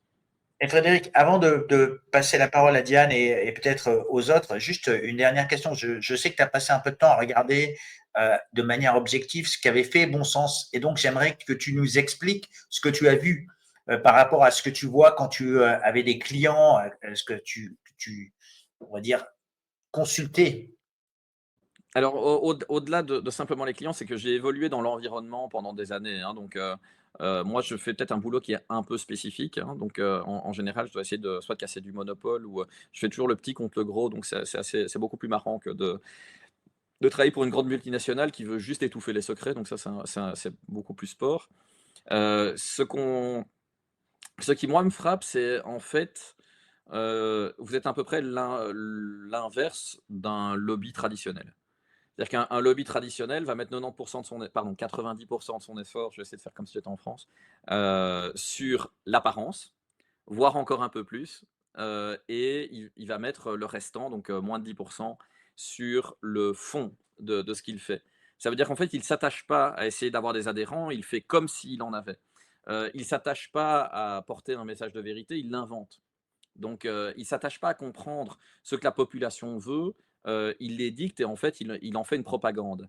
Et la différence chez Bon Sens, c'est que en fait, vous avez, vraiment fait du fond. Ça veut dire que, ce que j'ai pu voir avec Xavier, c'est les sondages internes. Donc c'est assez drôle, les gens, par exemple, veulent le RIC et ils disent: «Mais le gouvernement ne nous donne pas le RIC». Bah, en fait, quand vous avez une association et que vous consultez les membres et que vous prenez des décisions et que vous agissez collectivement, ça vient initier un RIC, en fait, hein. Donc, on n'a pas besoin d'attendre que quelqu'un le donne pour le faire exister. Donc c'est des choses qui sont vraiment très intéressantes en termes de mode de fonctionnement, de production de contenu, d'actions concrètes. Et ce que je vois par contre, c'est pour, comment dire? Passer à une étape supérieure dans les actions dans la crédibilité et dans comment dire, l'impact international, quand même la clarification du message, le fait d'avoir une direction qui est un peu ambitieuse et claire pour tout le monde, avec un standing d'apparence qui est plus international, à mon avis, ça serait de nature à faire le passage un peu comme quand on développe une start-up, hein. Au départ, on part de rien, on fait de briques et de broc et puis commence à avoir une utilité, puis on génère un peu de revenus et à un moment donné, en fait, il y a l'étape qu'il ne faut pas rater, c'est le scaling up. Donc c'est passer à une échelle supérieure. Mais pour ça, ça requiert d'avoir un certain niveau de maturité, d'expérience, de moyens humains, et donc en fait, c'est un peu l'impression que j'ai aujourd'hui, c'est-à-dire que, heu le côté amateur associatif, a bien duré jusqu'à aujourd'hui, mais très clairement, vu les défis qu'il y a en matière de procédure, que ce soit contre Pfizer, parce qu'on a des alternatives, en fait, ça demande parfois des forces de frappe qui sont légèrement plus importantes. Ça veut dire pas à la portée de bon sens aujourd'hui, mais d'un autre côté, si on veut regarder dans l'écosystème, les collectifs qui sont capables de passer à cette échelle pour pouvoir mener ce genre d'action, il y en a pas beaucoup. C'est plutôt très restreint et donc ça veut dire qu'en fait, aujourd'hui, on n'a pas beaucoup de choix. Qu'on vous aime ou qu'on vous aime pas, vous existez, vous avez la bonne taille, les bons talents et la bonne les bonnes spécificités et donc en fait, vous avez vraiment une opportunité d'évoluer pour aller passer à cette échelle supérieure et vraiment, faire des actions, d'impact majeur. Donc c'est un peu ça mon idée et de dire que finalement, ce que vous devez faire, c'est convaincre aujourd'hui des gens qui sont, presque sous hypnose, par, toute une série de fausses informations ou comment dire? Des gens qui sont piégés dans leur quotidien, qui ont le nez dans le guidon, qui ne se rendent pas compte des réalités du monde. Vous pouvez progressivement, par des actions d'intérêt général, qui sont visibles et claires, faire adhérer ces gens. Ça veut dire augmenter votre base et quelque part votre légitimité de collectif. Et donc en fait, ça peut vous permettre vraiment de grossir et de représenter de plus en plus l'opinion publique des Français. Au départ, vous êtes un petit groupe et à force de grandir, en fait, vous devenez, sans exagération ou sans fantasme, une espèce de système alternatif à l'État. Ça veut dire que si l'État devient maltraitant et que vous œuvrez au bien commun, en fait, vous offrez une alternative aux gens en quête de bien commun. Donc, je pense que c'est un peu ça qu'il faut viser aujourd'hui et quelque part, il y a très peu de concurrence sur ce marché-là parce qu'en général, c'est plutôt des marchés purement, de propagande, ce sont des labos, des fondations, le milieu du lobbying finalement, c'est jamais que la Commission européenne qui met une masse d'argent à disposition de fausses ONG et de grosses multinationales et de fondations pour servir sa propagande et en fait, faire gagner de l'argent à ses copains. C'est un peu le modèle de l'USAID, que je ne vais pas détailler, quoi. Donc je crois que ça a été assez fait sur les réseaux. Ouais. Mais merci beaucoup Frédéric, je pense que c'est une très bonne analyse, c'est très bien pour tout le monde qui ont contribué à mon sens, pour tous les donateurs qui nous ont aidés, pour toutes les personnes qui ont donné leur temps. Je pense que c'est très important d'avoir ce genre de diagnostic à ce point-là. C'est un point de, on va dire, charnière. Sylvano, qui est un entrepreneur comme moi, on sait très bien ce que ça veut dire. Tous les entrepreneurs sauront que ce sont des moments charnières. Nous sommes à un moment charnière de la vie de bon sens. Nous devons prendre donc des décisions qui sont non pas sur les actions juridiques que nous allons mener, mais de savoir quelle est l'ambition qu'on veut avoir, et on en parlera un petit peu. Mais c'est un bon moment pour faire une transition avec Diane Prota, avec Maître Diane Prota, qui justement travaille d'arrache-pied avec Olivier, avec Frédéric, avec tout le monde, pour essayer de trouver des solutions, pour essayer de trouver des actions juridiques qui soient fédératives et qui soient aussi impactantes. Parce qu'il y a deux choses qu'il faut faire, c'est il faut fédérer, comme Frédéric a parlé, mais aussi il faut avoir de l'impact. Et je pense que c'est le plus important. Donc, Diane, je vais te passer la parole pour que tu nous parles un petit peu de quelques actions. Je vais remettre la présentation parce que c'est certaines actions. Et comme ça permet d'ouvrir sur plein d'autres sujets, donc la paix, les multi-pays. Diane Prota, à toi. Merci Xavier. Avant de répondre à ces 4 questions, j'aimerais raconter une petite chose après avoir entendu Frédéric Baldan qui a dit que les libertés, il fallait les reprendre. C'est une petite anecdote, mais avant que je rencontre Bon Sens et toute l'équipe, j'avais fait des recours devant le Conseil d'État pour défendre la liberté du commerce et de l'entreprise, et notamment les petits commerçants dans le cadre du deuxième confinement, dont certains se souviennent peut-être. Et je défendais un vendeur de meubles qui ne pouvait plus vendre des meubles, et dont des meubles pour bébés, qui étaient soi-disant des produits essentiels, alors que les concurrents le pouvaient. Et d'ailleurs, on se posait la question de savoir en quoi les meubles pouvaient transmettre des virus. Quoi qu'il en soit, on a fait un référé liberté contre le deuxième confinement, parce que ce petit commerçant avait évidemment peur de faire faillite. Le premier confinement avait été très dur, le deuxième, n'en parlons même pas. Et quand je me suis retrouvée à l'audience du Conseil d'État, il n'y avait pas que lui qui contestait le deuxième confinement. Il y avait des parents d'élèves qui considéraient que les masques pour les enfants, c'était tout à fait anormal. Il y avait des gens qui considéraient que c'était aussi une violation des droits de ne pas pouvoir aller visiter les personnes en prison, etc., etc., etc. Et lors de l'audience de référé, il y avait un représentant du ministre de la Santé, qui aujourd'hui est devenu d'ailleurs le chef de cabinet du ministre de la Justice, un certain monsieur Charles Teboul. Et à chaque objection que les gens faisaient, quand les parents d'élèves disaient mais les masques pour les enfants à 6 ans, ce n'est pas du tout recommandé, eh bien ce monsieur Teboul répondait bah, écoutez, de quoi vous plaignez-vous, dans d'autres pays c'est 5 ans, etc., etc. Il rejetait tout. Et je me souviens qu'il a dit extrêmement fort, il était le représentant du gouvernement, au bout d'un moment, à tous les plaignants qui étaient là, bien écoutez, les libertés sont parties et elles ne reviendront pas. J'ai été extrêmement choquée et quand je suis retournée voir mon client qui m'a demandé comment s'était passée l'audience, je lui ai dit, j'ai entendu des bottes claquer, j'étais effarée en disant mais je ne sais pas quoi vous dire de plus qu'on m'a dit que les libertés étaient parties et qu'elles ne reviendraient pas. Et là, mon client qui avait, à mon avis, beaucoup de courage dans cette affaire m'a dit, eh bien, il va falloir d'ores et déjà les reprendre. Et qu'est-ce que nous avons fait? Nous avons saisi à l'époque la Cour européenne des droits de l'homme en demandant des mesures urgentes, en disant que les petits commerçants, face au risque de faillite, risquaient de se pendre. Et c'est comme ça qu'on l'a montré, en disant qu'il faut intervenir de façon urgente, car la Cour européenne des droits de l'homme peut prendre de telles mesures quand la vie est en danger. Et finalement, la Cour européenne des droits de l'homme a rendu une décision en disant que les petits commerçants, ce n'était pas à eux qu'on appliquerait la protection du droit à la vie, que ça ne s'appliquait que aux personnes qui venaient migrer vers l'Europe et qui risquaient d'être exposées à des peines cruelles et infamantes si on les renvoyait dans leur pays. Et sur cet entrefait, que se passe-t-il? Et c'était malgré moi, d'ailleurs, je n'étais pas au courant, mais il y a eu un article dans Valeurs Actuelles à propos de l'affaire de mon client, qui était donc un vendeur de meubles, comme je le dis, et d'ailleurs de meubles d'origine suédoise. Et la décision était tellement choquante que Valeurs Actuelles a dit les tourments à géométrie variable de la Cour européenne des droits de l'homme, en expliquant que c'était scandaleux, qu'on ne s'intéresse pas aux petits commerçants français.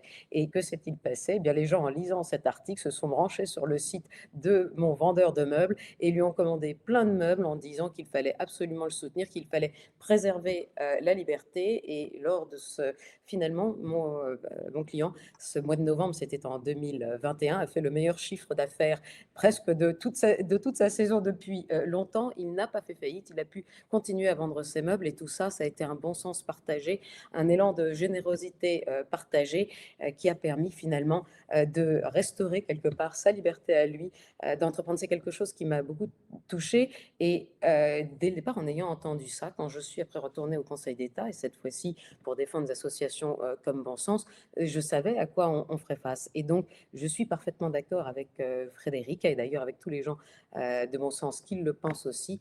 On a pris les libertés fondamentales, l'État n'a pas l'intention de les rendre, et il faut donc nous les reprendre. Et on le voit très bien puisqu'on parle de l'Union européenne qui était à la base un espace de justice, de liberté et de sécurité. Aujourd'hui, c'est un espace d'injustice, d'insécurité et un espace sans liberté. Donc la question doit clairement être posée, comment nous recréons pour nous cet espace de justice et de liberté auquel nous tenons tant. Et c'est malgré tout par des actions juridiques que nous y arrivons, comme on l'a fait comprendre, en ayant fait ces actions pour obtenir les contrats, en tout cas. Ce n'était pas d'ailleurs le but premier, mais c'était une action pour faire comprendre à tous que les contrats d'achat de vaccins devaient être transparents. Comme Olivier l'a dit, en Afrique du Sud, il y a quand même un juge qui a ordonné la production de ces contrats en disant que le principe de transparence constitutionnelle qui est au sein de la Constitution d'Afrique du Sud, il est supérieur aux droits contractuels de Pfizer, au prétendu secret industriel de Pfizer, et que l'État, quand il conclut des contrats avec des industriels, doit faire respecter et doit respecter lui-même sa propre constitution. Donc on voit bien aujourd'hui qu'on nous a retiré nos droits et qu'il n'y a eu que cette action citoyenne que nous avons menée au départ avec bon sens et qui s'est poursuivie en Belgique. Je reviens juste un instant en arrière pour que tous les adhérents de bon sens le sachent, c'est que Frédéric l'a raconté, il a entendu au Parlement européen en octobre 2022 une dame, Janine Small, avouer que les vaccins n'avaient jamais été testés sur l'efficacité sur la transmission n'avait jamais été testée. En quelque sorte, elle avait déjà inventé une partie du secret de Pfizer en le faisant. Mais en disant ça, elle a avoué que le but de santé publique, de protection de santé publique au travers de la vaccination obligatoire, celui qui était mis en avant, eh bien, était inatteignable puisque ce produit n'avait pas de caractère antipandémique. Donc, de ce fait, il y a eu de très graves violations de l'état de droit qui ont été commises et il faut continuer de se battre pour pouvoir le faire admettre. Parce que si on n'arrive pas à gagner ce combat, eh bien, on va se retrouver avec ce qui s'est passé pour les vaccins, ça va se repasser pour d'autres biens, notamment l'armement, parce que Olivier ne l'a pas dit, mais quand l'association Bon Sens a contesté les contrats en France, le ministre de l'économie est intervenu devant le Conseil d'État, c'était Monsieur Le Maire à l'époque, pour nous expliquer qu'on ne devait absolument pas donner à bon sens raison dans cette affaire, parce que si on le faisait, on entraverait la construction fédérale européenne. Mais là, on ne peut pas faire une construction fédérale européenne à coup de contrats privés qui seraient au bénéfice total d'industriels privés et en contradiction avec les droits des personnes.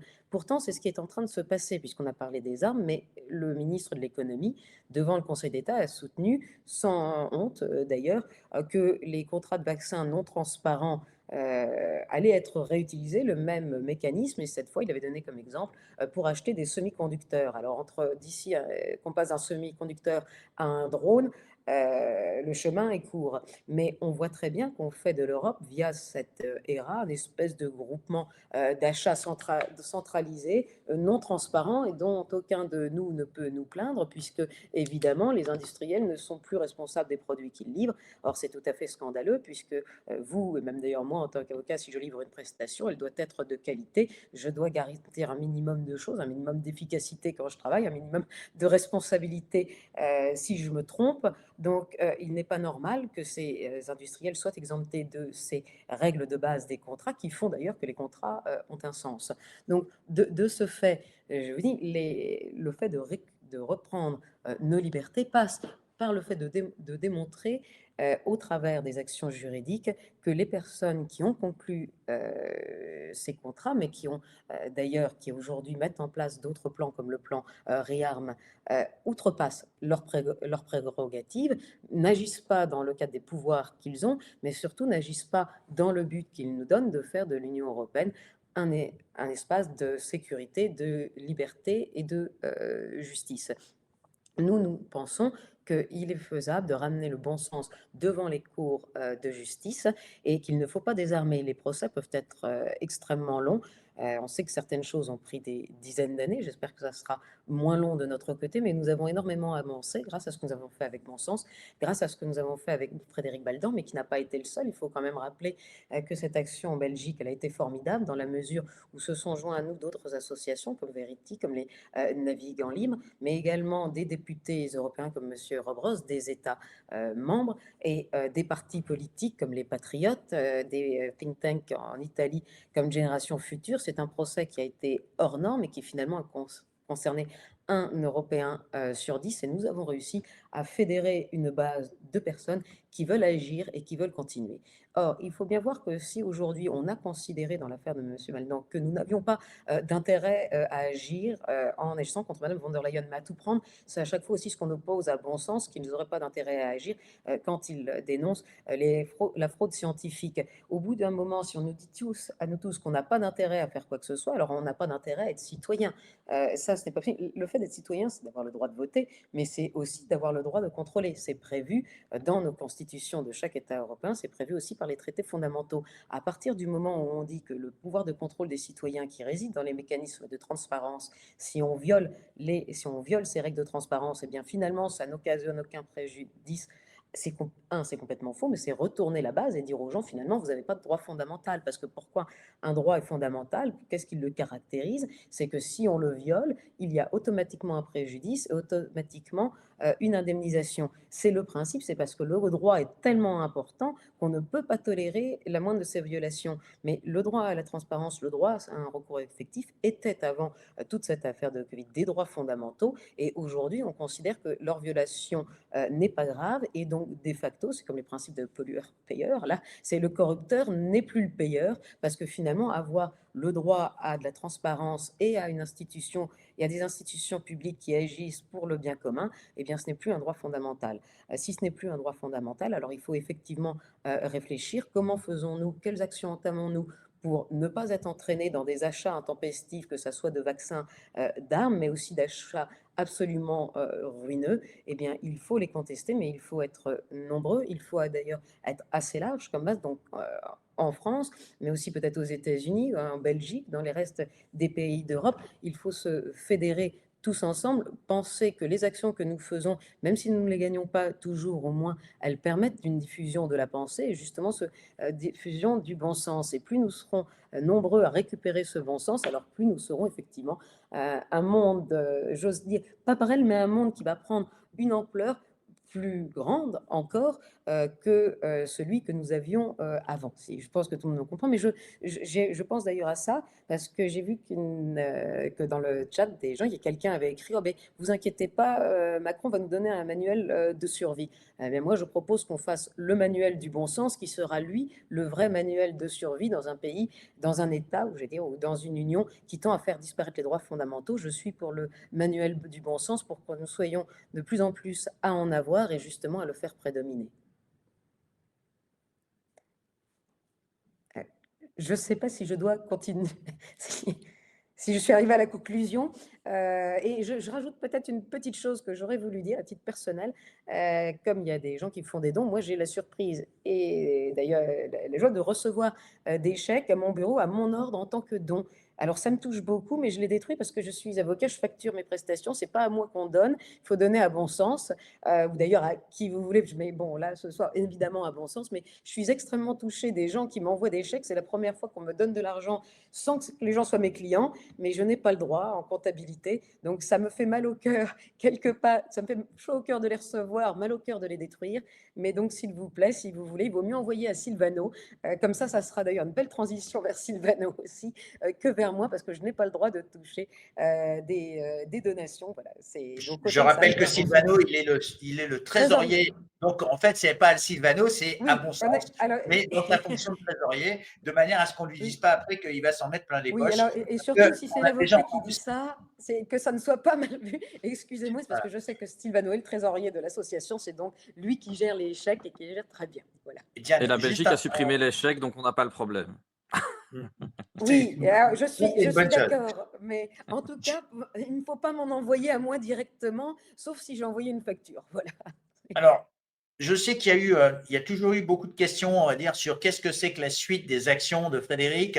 Et je pense, Diane, il y avait juste une dernière diapositive sur les prochaines actions, donc les 4 grands axes, on va dire.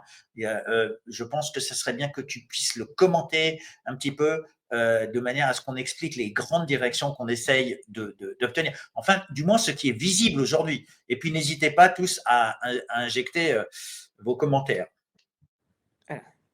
Non, mais alors, je pensais y avoir un peu répondu, donc je ne l'ai pas si bien fait puisque tu me reposes la question, Xavier. Il y a des choses que je ne peux pas dire en détail, évidemment, parce que, il y a ce mais aussi, il ne faut pas que ça soit éventé avant de commencer, mais tout le monde peut comprendre une chose. Pour les victimes d'effets secondaires, c'est d'ailleurs assez simple. Quand vous avez un produit, vous avez la notice. Si on vous empêche de voir la notice, alors vous perdez une chance de faire un choix éclairé. C'est-à-dire que beaucoup de gens qui ont été vaccinés, s'ils avaient su, comme le sait aujourd'hui Frédéric Baldan et les gens qui ont participé, et tous les plaignants pratiquement qui ont participé à cette action en Belgique, savent très bien que si les contrats avaient été publiés sur le site de la Commission européenne, comme ça aurait dû être le cas, les personnes y auraient eu accès, auraient pu faire un autre choix en matière de santé. Olivier l'a rappelé, il y a eu un moment un des premiers contrats qui a été mis, mais que quelques heures, sur le site de la Commission européenne, parce que la normalité, c'est qu'un marché public, il n'est pas de gré à gré, il est par définition public, c'est dans son titre. Il doit être vu par tous et on doit pouvoir choisir le meilleur produit en les comparant avec des appels d'offres. Et Olivier a bien dit que tout ça n'avait été absolument pas respecté ici. Donc si vous dites que le droit à la transparence a été violé, vous avez nécessairement un préjudice pour les gens qui ont eu des effets secondaires, c'est celui d'avoir été privé de la possibilité de faire un autre choix avec une information libre aux gens de la trouver pertinente ou de la trouver pas pertinente, libre à eux de se faire vacciner ou de pas se faire vacciner, mais à minima, il est indéniable que si on avait montré la notice du produit aux gens, si on avait montré d'ailleurs les contrats et les clauses qui avaient été conclues, eh bien les gens auraient peut-être fait un autre choix. En tout cas, ils ont perdu cette chance.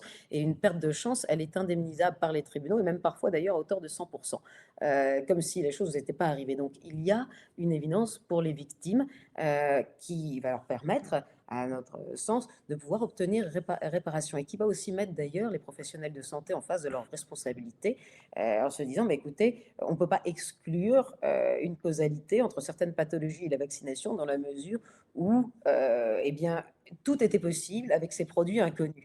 Donc ça, c'est quelque chose aussi qu'il va falloir mettre en face des yeux des médecins. Pour ceux qui n'ont pas été vaccinés, ces éléments, si les parlementaires s'étaient donné le mal de les demander, alors il y en a qui l'ont fait, comme Monsieur Rob Ross, hein, évidemment, mais si les parlementaires avaient voulu les voir, eh bien, ils se seraient probablement rendu compte que Bon Sens avait raison quand elle leur a écrit aux 700 d'entre eux une lettre recommandée, d'ailleurs une sommation, en disant, mais vous ne pouvez pas prendre des mesures liberticides en prétendant qu'il y a un objectif de santé publique, qu'elles répondent à un objectif de santé publique, alors que vous savez que les produits ne peuvent pas y répondre. Ça s'appelle violer les droits fondamentaux des gens les plus basiques, c'est-à-dire la liberté d'aller et venir, mais aussi les droits sur son corps, la base de tous les droits d'ailleurs.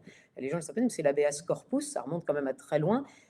Quand les seigneurs anglais n'ont pas voulu payer les impôts, ils ont dit, moi je veux bien payer les impôts au roi, mais par contre en revanche, je veux des droits, je veux lequel, surtout l'habeas corpus, et l'habeas corpus c'est mon corps m'appartient, j'en fais ce que je veux et l'État n'a pas à choisir pour moi. Donc toutes ces personnes qui n'ont pas été vaccinées, quand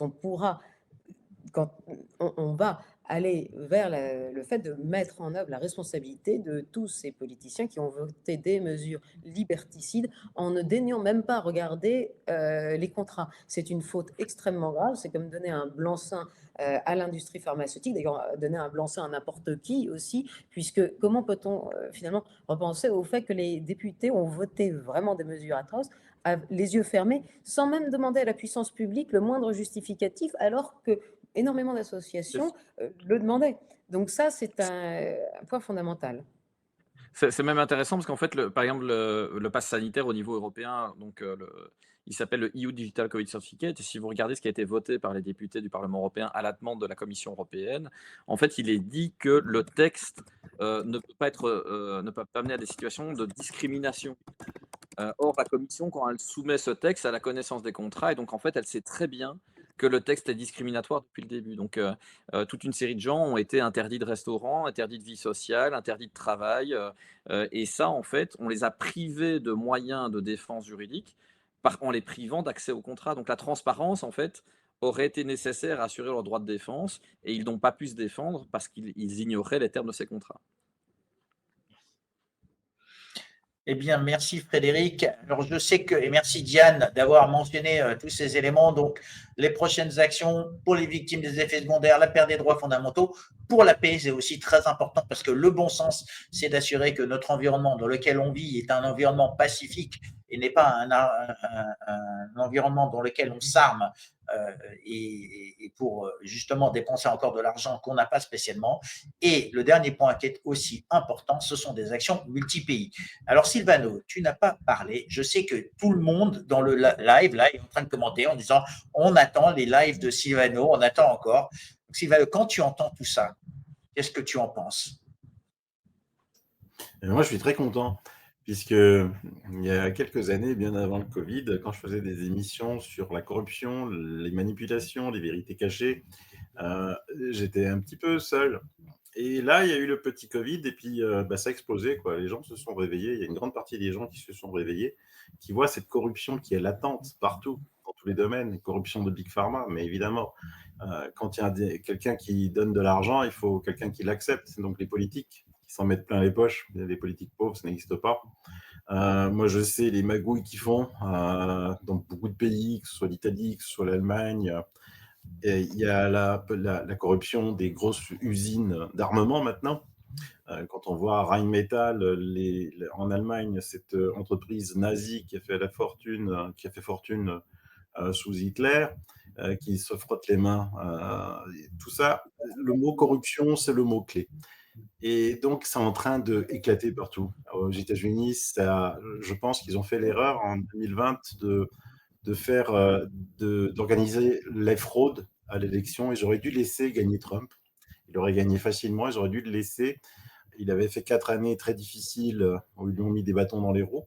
En organisant cette fraude, ils ont permis à Trump de s'organiser pendant 4 ans avec une équipe forte qui est venue tout de suite, qui fracasse, comme tout à l'heure Frédéric l'a dit, l'USAID. On voit un petit peu ce que ça donne. On s'aperçoit qu'en fait, on finance des ONG qui devraient être caritatives, mais en fait, elles ne font que faire de la corruption un petit peu partout dans le monde, manipuler l'opinion, manipuler les médias, acheter les médias.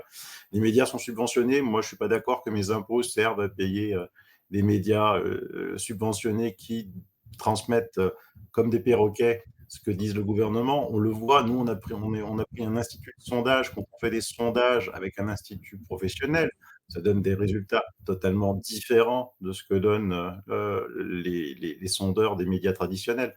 Donc là, il faudrait quand même étudier les codes de popularité de Macron qui s'envolent, mais ça fait rire tout le monde. Moi, je connais personne qui aime Macron, quoi. Et je vois beaucoup de gens tous les jours, et je vois des patrons d'entreprise qui adoraient Macron, qui étaient fans de Macron, et maintenant c'est fini, quoi. Que tout le monde est content, que ça a sauvé des vies, les confinements, alors que l'on sait très bien que les pays qui n'ont pas confiné ont moins de morts. Ils se portent à merveille économiquement, alors que nous, on a une dette abyssale. Et justement, on essaye de faire les fanfarons pour cacher cette dette abyssale que l'on a en s'intéressant à la guerre, Troisième Guerre mondiale. Je veux dire, les discours de Macron en ce moment sont dignes d'être étudiés dans des écoles de psychiatrie. C'est très dangereux tout ce qu'il fait.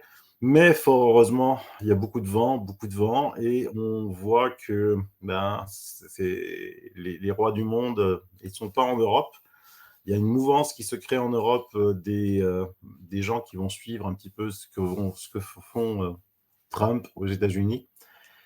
Et je pense que cette UE n'a pas un avenir encore très lointain, honnêtement. Je pense que ça va exploser, c'était prévisible. Je voulais aussi remercier quelqu'un parce qu'aujourd'hui, c'était sans doute un hasard. On a reçu un chèque, on reçoit tous les jours des chèques pour les dons au bureau chez moi. Et quelqu'un nous a envoyé un chèque qui se reconnaîtra de 1 000 € avec un petit mot. Merci pour vos actions. Ces euros n'iront pas dans les obus. Donc, j'ai trouvé ça extraordinaire. Voilà. On a même pensé que ça pouvait être une bonne accroche pour défendre bon sens. C'est sûr qu'avec bon sens, l'argent n'ira jamais dans les obus. Dans les obus. Mais c'est vrai que ce qui est intéressant, c'est de priver l'État de recettes. Ça, c'est une chose, mais il faut quand même bien comprendre parce que il y a une forme de naïveté par rapport à l'endettement. Le surendettement, il est voulu. Pourquoi il est voulu? Parce que en fait, c'est le contribuable qui finira par le payer. Et donc le politique, il a bon jeu. Ça veut dire que en fait, quand ils font des dépenses excessives, d'abord ils en profitent ou leur entourage ou leur soutien en profite. Et ça se réglera de deux manières. C'est soit par l'impression ex nihilo de monnaie, donc ça veut dire que tout le monde sera préjudicié parce que leurs euros vaudront moins. Et donc ça veut dire que c'est ceux qui reçoivent les euros nouvellement imprimés, donc la fausse monnaie quelque part, qui vont en bénéficier. Et le reste va se payer par l'impôt. Et donc, on voit bien qu'en fait, il y a une tenaille qui fait qu'au final, vous serez dépossédé de votre patrimoine. Et donc, là, c'est clair que tout ce qui peut permettre de ne pas contribuer à l'impôt est plutôt vu à voir comme quelque chose de positif. Donc, la déduction fiscale est quelque chose de bien. Et il vaut mieux financer un missile juridique sur Bruxelles. Voilà. Un gros. Ça, c'est clair. Ouais. Et donc, avant de faire un petit tour, je rappelle quand même qu'à la base, Bon Sens, c'est une association qui a une vocation à faire du travail scientifique. C'est-à-dire que ce qu'on essaye de faire, c'est de vous démontrer que ce soit dans le droit, que ce soit dans les sondages, que ce soit dans les études médicales, on a une approche qui est logique, raisonnée, factuelle, et elle essaye d'être le plus transparente possible. On applique même la science parfois au droit avec une approche scientifique, c'est-à-dire une approche mais vraiment logique, raisonnée, de manière à essayer de trouver des angles d'attaque. C'est ce qu'ont fait Olivier, ce qu'ont fait Diane et Frédéric. Moi, j'apprécie énormément ce mode de réflexion. Il y a d'autres personnes autour de cette équipe qui gravitent et qui nous assistent. Ils savent très bien qui ils sont, ils se reconnaîtront. On ne va pas mentionner leur nom. Je n'oublie pas de mentionner aussi qu'il y a Gérard Guillaume, Alexis Lacou, Christian Perron, qui sont des médecins dans notre équipe et qui sont très importants. Jean-François Lesgard, un docteur en biochimie, c'est lui qui a préparé le rapport sur la pollution. Jean-Yves Capot, qui est un expert financier, et on en a besoin pour comprendre et savoir comment lire tous les rapports annuels de Pfizer et tout le monde. Donc, c'est cette union qui fait la force, c'est refaire société avec des gens. On n'a pas tous les mêmes opinions politiques et c'est ça qui est génial. On n'a pas tous les mêmes religions et c'est ça qui est génial.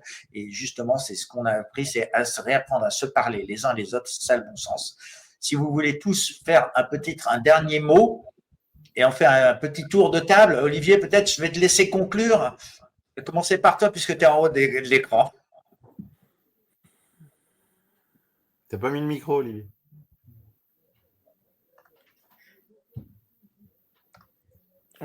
On t'entend pas. Tout part de ces contrats, en fait. Et moi, par hasard, au mois d'août 2021, je me disais, je serais curieux de savoir ce qu'il y a dans ces contrats. Ça m'intéresserait de les voir et tout. Et je suis allé voir sur le site de la commission. Et incroyable, c'était la providence, je ne sais pas, mais ce jour-là, ils étaient en téléchargement, ils étaient non noircis. Et le lendemain, quand j'y suis retourné, ils étaient noircis. Bizarre, hein? Donc, je ne sais pas, c'est la providence qui m'a guidé ce jour-là. Et j'ai regardé les premiers contrats à ce moment-là. Et en plus, mon attention a été attirée particulièrement sur celui de Pfizer. Tiens, c'est bizarre quand même, hein? Et c'était celui qui m'a le plus pris de temps. Et puis depuis, j'ai eu l'occasion de regarder les autres et de regarder les contrats qui ont été passés avec d'autres pays. C'est intéressant à voir. Mais moi, toutes les certitudes que j'ai pu avoir sur l'Union européenne, sur la juridiction administrative française, etc., toutes ces certitudes que j'avais avant, tout s'est effondré. Et ma confiance dans ces institutions s'est effondrée aussi. Puis je dirais un petit mot aussi sur Silvano, que je suis heureux de voir là et d'être en sa compagnie, parce que pendant la triste année 2020, la sombre année 2020, je regardais Silvano à chacune de ses interventions sur YouTube, et ça me remontait le moral d'une façon extraordinaire. Donc, merci encore, Silvano. De rien, Olivier. Corinne, allez, je te laisse, on fait le tour comme ça. Descends. Moi, juste remercier tout le monde d'avoir écouté ce live et remercier tous les intervenants d'être venus. C'était vraiment super comme émission. Et voilà, simplement, je vous dis au prochain live. Et puis, retrouvez-nous sur les réseaux sociaux. Nous sommes sur X, sur Facebook, sur Instagram, ça débute, et sur Telegram. Voilà. Silvano? Écoutez, continuez. On travaille beaucoup, ils travaillent comme des fous. Et l'équipe, elle est bien plus grande.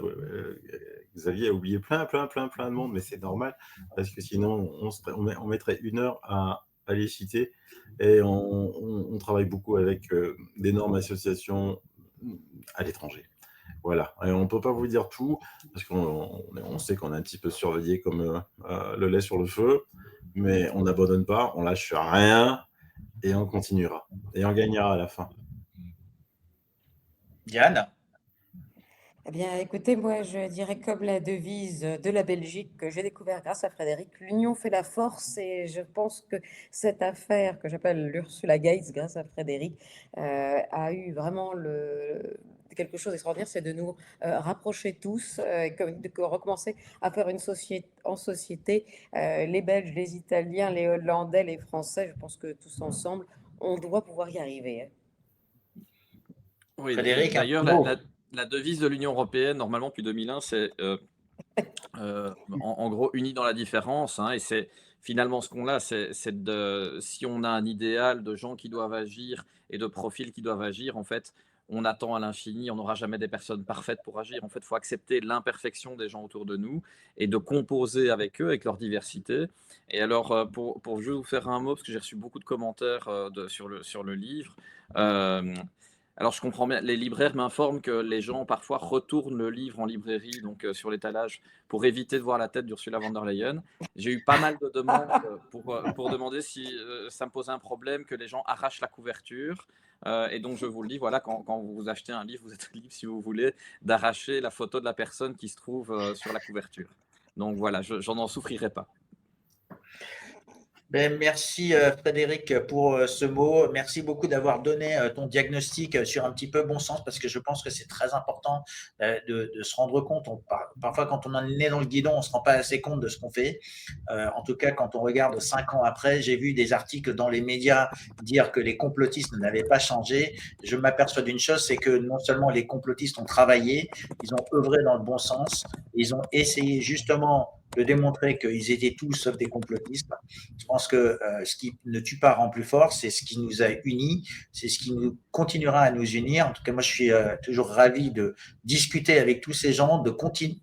Et je pense que ce qu'on fera, c'est on va prendre un peu le temps avec Frédéric de réfléchir à ce qu'il vient de nous dire sur bon sens, sur est-ce que c'est le moment de travailler plus à l'international, de se développer, et on fera peut-être un autre live justement sur les axes, sur les développements de bon sens, mais quand on aura des choses un peu plus concrètes à vous dire, de manière à ce qu'on puisse agir dans l'ombre, parce que c'est en général la stratégie, c'est un peu comme ça que ça se passe.